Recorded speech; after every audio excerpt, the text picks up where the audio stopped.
اعوذ باللہ من الشیطان الرجیم بسم اللہ الرحمن الرحیم وبہ نستعین قال اللہ الحکیم فی کتابہ المجید فلینظر الانسان الی طعامہ۔ الحمدللہ اللہ تعالیٰ نے توفیق عطا کی کہ میں اپنی ذات کے اصلاح کے لیے کچھ موضوعات پر گفتگو کروں تاکہ میں اپنی اصلاح کر سکوں اور آپ سامعین بھی سن کر اگر انہیں مناسب سمجھیں تو اپنے زندگی میں آپ ان کو عملی طور پر لے آئیں، کیونکہ ہم مرنے دم تک اپنی اصلاح کی کوشش کرتے رہیں۔ اور امام حسین علیہ السلام نے بھی فرمایا تھا، انما خرجت لطلب الاصلاح فی امت جدی، میں نکلا ہوں تاکہ نانا کے امت کی اصلاح کر سکوں۔ تو بہرحال ہم امام علیہ السلام کے نقش قدم پر چلتے ہوئے پہلے اپنی اصلاح کی کوشش کریں گے، پھر وہی باتیں آپ برادران و خواہران کے سامنے رکھیں گے۔ اگر آپ کو مناسب لگیں تو آپ ان پر عمل کریں۔ کافی عرصے سے، بلکہ یوں کہیں بچپنے سے، جیسے ہی میں نے ایک کتاب پڑھی تھی جس کا نام تھا اطعمہ و اشربہ، یعنی کھانوں کی کتاب اور پینے والی چیزوں کی کتاب، تو اس میں کھانے پینے کے ایسے آداب بتائے گئے تھے جن کا ہمارے ہاں اکثر اوقات عمل ان پہ نہیں کیا جاتا۔ حتیٰ کہ میں خود جو وہ پڑھا ہوں تو جب تازہ وہ پڑھاتا ہوں تو چند دن عمل کرتا ہوں، پھر آہستہ آہستہ سستی ہو جاتی ہے۔ اس لیے میں نے سوچا کہ میں اس موضوع پہ آپ لوگوں کے خدمت میں بات کروں۔ تو قرآن مجید نے اس بارے میں کتنی آیات بیان کی ہیں، کتنی احادیث ہیں، اور اس حوالے سے ہمارے بزرگوں کا کیا کہنا ہے۔ میرے خیال میں اگر اس موضوع کی صرف اور صرف جیسے دیگ سے کچھ چکھتے ہیں وہ چکھنا بھی ہم پیش کریں تو بھی انشاءاللہ چند کلپیں آپ کے سامنے پیش ہوگی۔ میں نے سب سے پہلے آپ کی خدمت میں قرآن مجید کی ایک چھوٹی سی آیت پڑھی جس کی تفسیر میں بھی نہیں جاؤں گا، اس کی مختصر سی وضاحت کروں گا۔ وہ یہ ہے کہ اللہ تعالیٰ فرماتا ہے فَلْيَنْظُرِ الْإِنسَانُ إِلَىٰ طَعَامِهِ، انسان کو اپنے کھانے کی طرف دیکھنا چاہیے۔ اب کھانے کی طرف دیکھنا چاہیے، اس آیت کے کئی سارے مطالب اور مفہوم ہو سکتے ہیں۔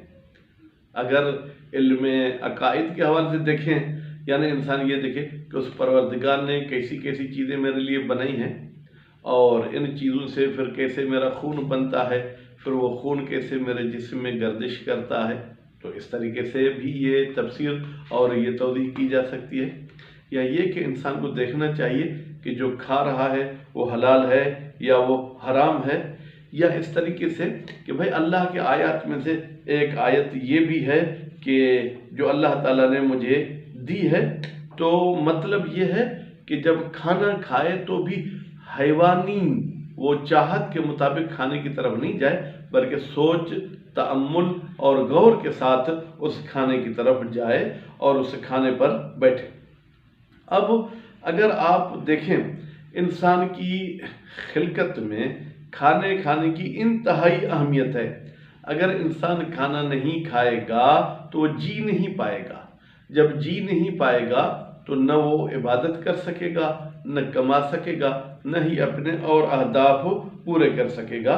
تو یہ انسان کا کھانا ہے، جو وہ کھانا خون میں تبدیل ہوتا ہے، پھر وہ خون ہے جو انسان کے دماغ میں اور انسان کے دل میں جاتا ہے، اور اس طریقے سے انسان کا دل اور دماغ اس کھانے کے مطابق جو ہے کیا ہے گویا کہ بنتا ہے۔ اگر کھانا مفید ہے، مفید حفظان صحت کے لیے بھی اور شریعت کے لحاظ سے بھی، تو میرے دماغ پہ، میرے دل پہ وہ مفید آثار اس کے ہوں گے۔ اور اگر یہ مضر ہے شریعت کے لحاظ سے یا حفظان صحت کے لحاظ سے، تو میرے جسم پر، میرے دین پر، میرے معنوی چیزوں پر اس کھانے کا یقیناً اثر ہوگا۔ ہم دیکھتے ہیں کہ حلال لقمے کی کتنی اہمیت بیان کی گئی ہے، حرام لقمے کی کتنی اہمیت بیان کی گئی ہے۔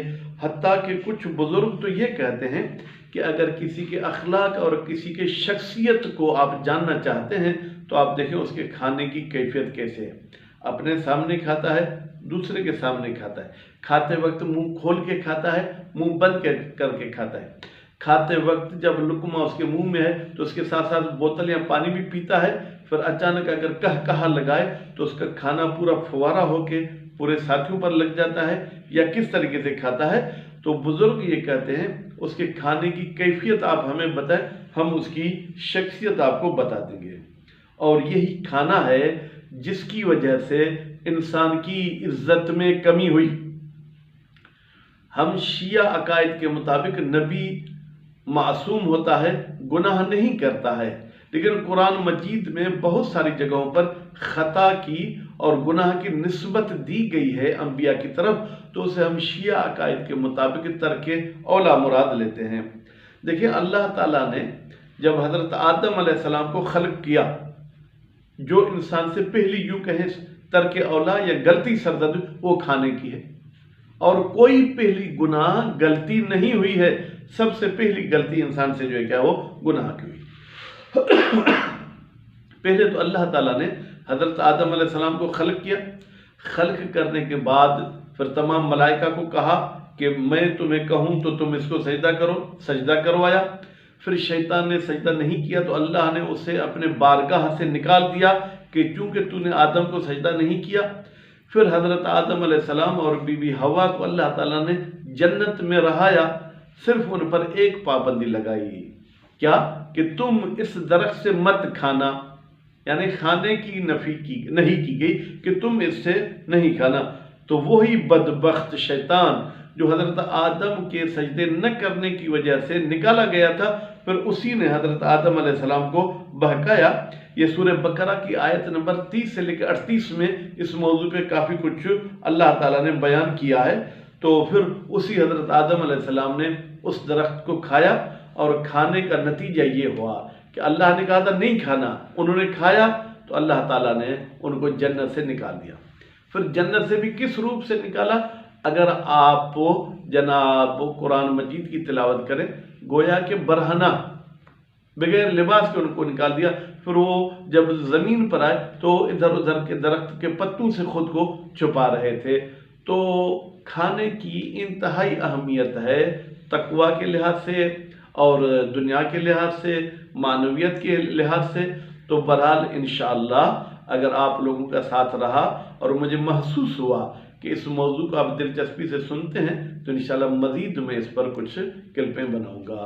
والسلام علیکم ورحمۃ اللہ وبرکاتہ۔